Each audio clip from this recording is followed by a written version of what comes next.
Assalamualaikum warahmatullahi wabarakatuh. Tugas individu dengan materi telaah kurikulum pendidikan di Indonesia. Dosen pengampu Ibu Evi Segarawati Ampri SPD MPD. Sebelum itu, perkenalkan nama saya Nurulan Nisa dengan NIM H05235114 dari kelas PGSDC. Selanjutnya, pengertian kurikulum, di mana secara etimologis kurikulum berasal dari bahasa Yunani yaitu kurir, yang artinya pelari, dan kurar, yang berarti tempat berpacu. Jadi, istilah kurikulum berasal dari dunia olahraga pada zaman Romawi kuno di Yunani, yang berarti jarak yang harus ditempuh oleh pelari dari garis start sampai finish. Sedangkan kurikulum pendidikan adalah seperangkat perencanaan dan media yang dijadikan acuan oleh lembaga pendidikan dalam mewujudkan tujuan-tujuan pendidikan. Landasan filosofis pengembangan kurikulum, di mana istilah filosofis ini adalah terjemahan dari bahasa Inggris yang artinya filosofi, yang berasal dari perpaduan dua kata Yunani purba, philen, yang berarti cinta, dan sophia yang berarti kebijaksanaan. Jadi, secara etimologis, filosofis berarti cinta kebijaksanaan. Menurut Mudia Harjo, bentuk filsafat lembaga pendidikan ini dapat diketahui dari misi, visi, dan tujuan institusional suatu lembaga pendidikan.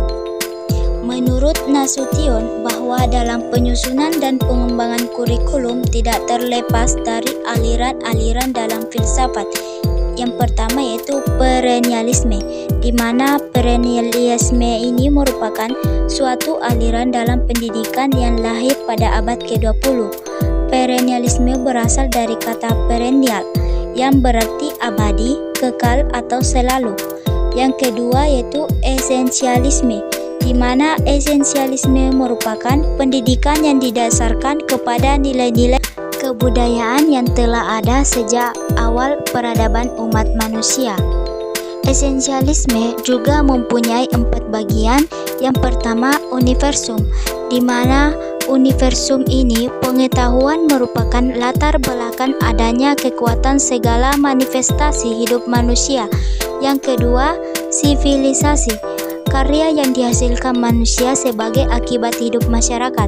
Yang ketiga, kebudayaan, di mana kebudayaan ini merupakan karya manusia yang mencakup diantaranya filsafat, kesenian, kesusasteraan, agama, penafsiran, dan penilaian mengenai lingkungan.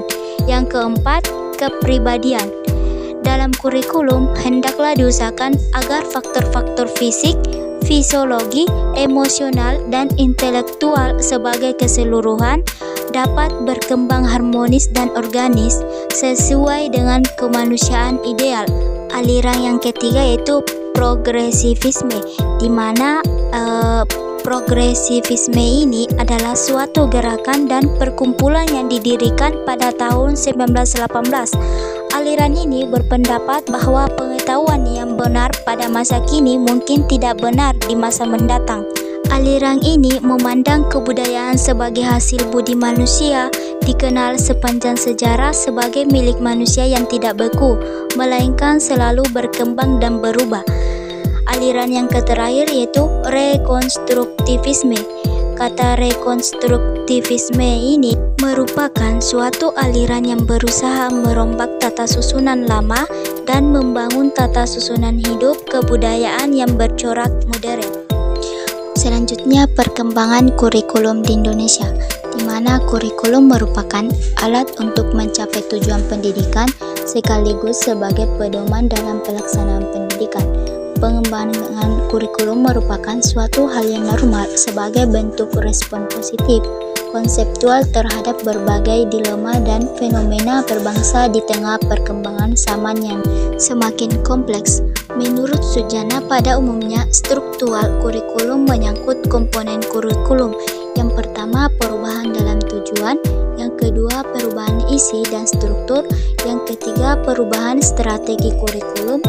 Yang keempat, perubahan sarana kurikulum. Dan yang terakhir yaitu perubahan dalam sistem evaluasi kurikulum. Kurikulum rencana pelajaran pada tahun 1947 sampai 1968. Yang pertama, rencana pelajaran 1947.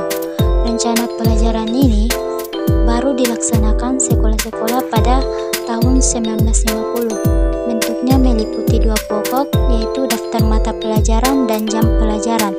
Yang kedua, rencana pelajaran terurai pada tahun 1952, di mana seorang guru mengajar satu mata pelajaran yang dibentuk kelas masyarakat, yaitu sekolah khusus bagi lulusan 6 tahun yang tidak melanjutkan ke SMP. Yang ketiga, kurikulum rencana pendidikan pada tahun 1964, di mana penyelenggaraan pendidikan dengan kurikulum ini mengubah penilaian di rapor bagi kelas 1 dan 2 yang asalnya berupa skor 10 sampai 100 menjadi huruf A, B, C, dan D. Sedangkan bagi kelas 2 hingga kelas 6 tetap menggunakan skor 10 sampai 100. Yang terakhir yaitu kurikulum pada tahun 1968, yang dimana dilakukannya perubahan struktur kurikulum pendidikan dari Pancawadhana menjadi pembinaan jiwa Pancasila, pengetahuan dasar, dan kecakapan khusus. Juga merupakan perwujudan dari perubahan orientasi pada pelaksanaan Undang-Undang Dasar 1945 secara murni dan konsekuen. Selanjutnya, kurikulum berorientasi pencapaian tujuan pada tahun 1975, di mana kurikulum ini sebagai pengganti kurikulum 1968 menggunakan prinsip-prinsip. Yang pertama, berorientasi pada tujuan. Yang kedua, menganut pendekatan integratif dalam arti bahwa setiap perjalanan memiliki arti. Yang ketiga, menekankan kepada efisiensi dan efektivitas dalam hal daya dan waktu. Kedua, kurikulum pada tahun 1984, di mana kurikulum ini memiliki ciri-ciri yaitu berorientasi kepada tujuan instruksional didasari oleh pandangan bahwa pemberian pengalaman belajar kepada siswa dalam waktu belajar yang sangat terbatas di sekolah harus benar-benar fungsional dan efektif. Yang terakhir yaitu kurikulum pada tahun 1994, di mana sebagai penyempurnaan kurikulum pada tahun 1984 dan dilaksanakan sesuai dengan Undang-Undang Nomor 2 Tahun 1989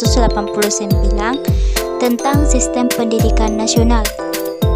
Selanjutnya, kurikulum berbasis kompetensi dan KTSP pada tahun 2004 sampai 2006, di mana program pendidikan berbasis kompetensi ini harus memiliki 3 komponen utama.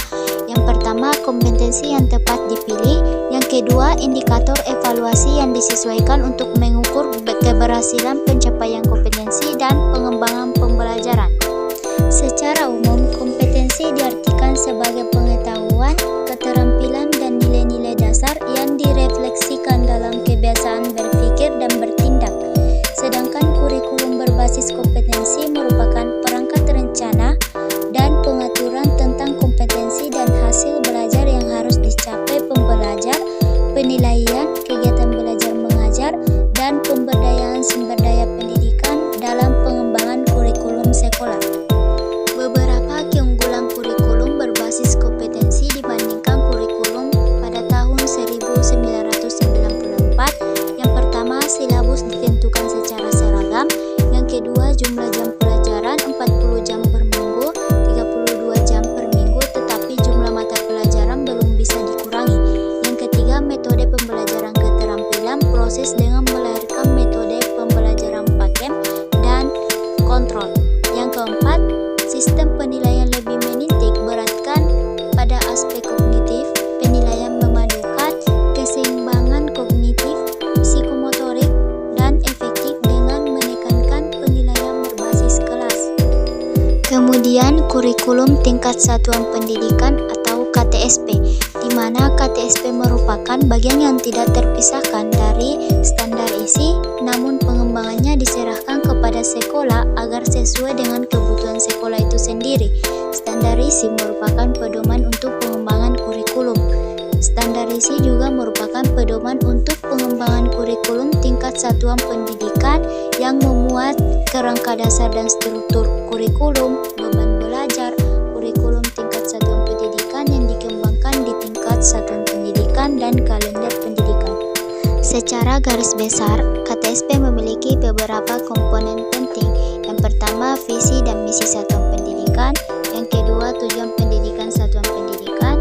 Yang ketiga, kalender pendidikan.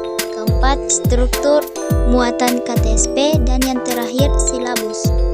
Dari materi tersebut, dapat kita simpulkan bahwa kurikulum diartikan sebagai suatu dokumen atau rencana tertulis mengenai kualitas pendidikan yang harus dimiliki oleh peserta melalui suatu pengalaman belajar, dan juga pengembangan kurikulum adalah suatu hal yang normal sebagai bentuk respon positif konseptual terhadap berbagai dilema dan fenomena berbangsa di tengah perkembangan zaman yang semakin kompleks. Sekian dari saya. Wassalamualaikum warahmatullahi wabarakatuh.